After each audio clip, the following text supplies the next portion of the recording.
रामचरितमानस में कहा है कि रघुकुल रीत सदा चली आई, प्राण जाए पर वचन न जाए। इसका मतलब आपको पता ही होगा कि रघुकुल की जो रीत है उसमें अगर किसी ने कोई वचन दे दिया तो प्राण भले चले जाएं, लेकिन वो वचन पूरा करके ही मानते हैं। तो हाय गाइस, मेरा नाम पीयूष है और मेरे चैनल एजुकेशन विद मोटिवेशन में आप लोगों का फिर से एक बार बहुत बहुत स्वागत है।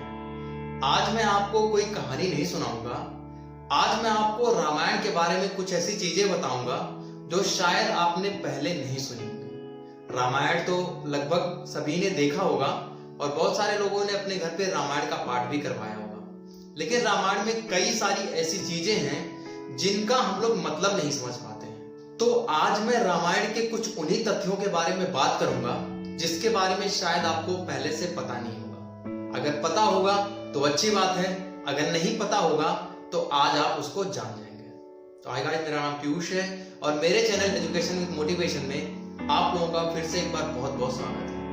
हर रोज की तरह एक बहुत ही इंटरेस्टिंग फैक्ट लेकर के मैं आज भी आप लोगों के पास आया हूँ। ये फैक्ट है रामचरितमानस से जुड़ा हुआ है, भगवान राम के जीवन से जुड़ा हुआ है। तो इस कहानी में आप लोग इस वीडियो में लास्ट तक बने रहिएगा और जो लोग मेरे चैनल पे नए हैं वो प्लीज मेरे चैनल को सब्सक्राइब कर लीजिए, बेल आइकन को प्रेस कर लीजिए, जिससे YouTube पे मैं जब भी अपनी कोई नई वीडियो अपलोड करूं तो उसकी नोटिफिकेशन आपको मिलती रहे। और आप मुझे सोशल मीडिया प्लेटफॉर्म पे भी फॉलो कर सकते हैं, लिंक मैंने डिस्क्रिप्शन में दे दिया है। तो बिना देर के हुए आइए हम रामचरितमानस के इस गूढ़ रहस्य के बारे में बात करना शुरू करें। आप सबको पता ही होगा कि माता कैकेयी ने दशरथ जी से 2 वरदान मांगे थे, जिसमें पहला वरदान ये था कि उनके पुत्र भरत को राजगद्दी मिले और दूसरा वरदान ये था कि भगवान राम को 14 वर्ष का वनवास हो।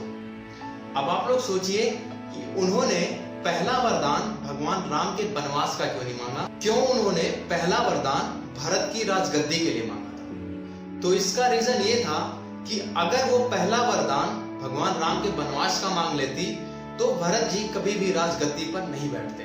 ये बात माता कैकेयी को पता थी, इसलिए माता कैकेयी ने सबसे पहले अपने पुत्र भरत के लिए राजगद्दी मांगी और दूसरा जो वरदान मांगा उन्होंने वो भगवान राम के लिए वनवास मांगा था। अच्छा, एक चीज और आपको पता होगा कि एक बार दशरथ जी शिकार करने गए थे तो उन्होंने अपना एक शब्द वेदी बाण चलाया था जिससे श्रवण कुमार जी की मौत हो गई थी।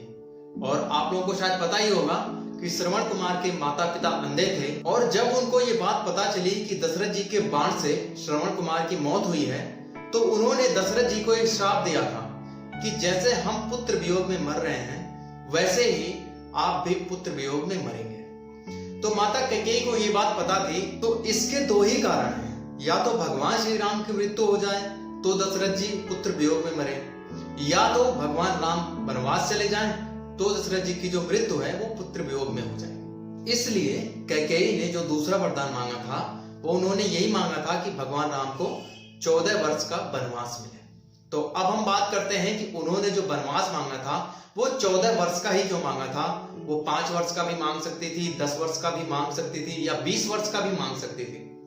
तो मैं आपको बताना चाहता हूं कि त्रेता युग में अगर कोई राजा अपनी संपत्ति को 14 साल के लिए त्याग देता है, इसलिए कैकेयी माता ने 14 वर्ष का वनवास मांगा था। अब दूसरी चीज मैं आपको बता दूं कि जो भगवान राम थे जिन्होंने अवतार लिया था धरती पे, उनका मेन कारण था धरती पे अवतार लेने का रावण का वध करना। तो जिस दिन भगवान श्री राम वन के लिए जाते हैं उस दिन से ठीक 14 साल रावण की मृत्यु बची होती है। तो भगवान श्री राम के कहने पर ही माता सरस्वती कैकेयी की जीभ पर बैठती हैं और दशरथ जी से वो 14 वर्ष का वनवास मांगती हैं। तो इसके 2 रीजन थे। पहला रीजन तो यही था कि जिस दिन भगवान श्री राम वन के लिए जाते हैं ठीक उसी दिन से पूरे 14 साल रावण की मृत्यु के बचे होते हैं।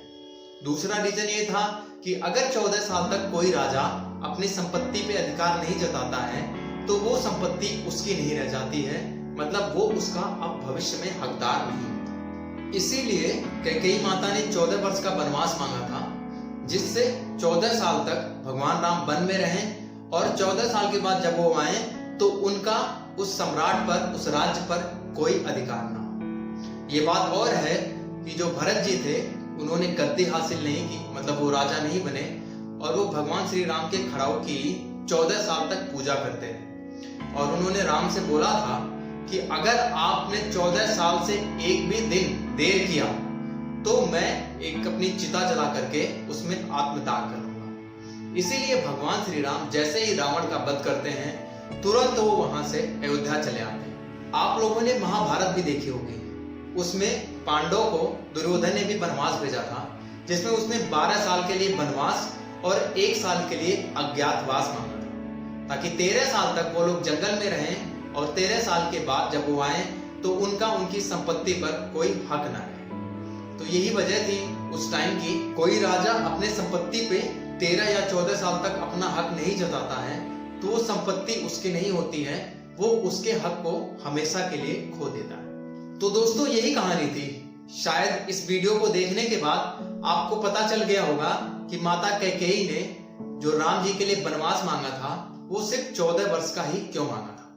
तो ऐसे ही कुछ और भी इंटरेस्टिंग फैक्ट है रामायण के बारे में, तो वो सब चीजें भी मैं आपको बताता रहूंगा, लेकिन इसके लिए आपको मेरी वीडियो रोज देखनी पड़ेगी। तो हंसते रहिए, मुस्कुराते रहिए और बने रहिए मेरे साथ मेरे चैनल एजुकेशन विद मोटिवेशन में। तो फिर मिलते हैं कुछ ऐसे ही अनसुने तथ्यों के साथ। तब तक अपना ख्याल रखिए।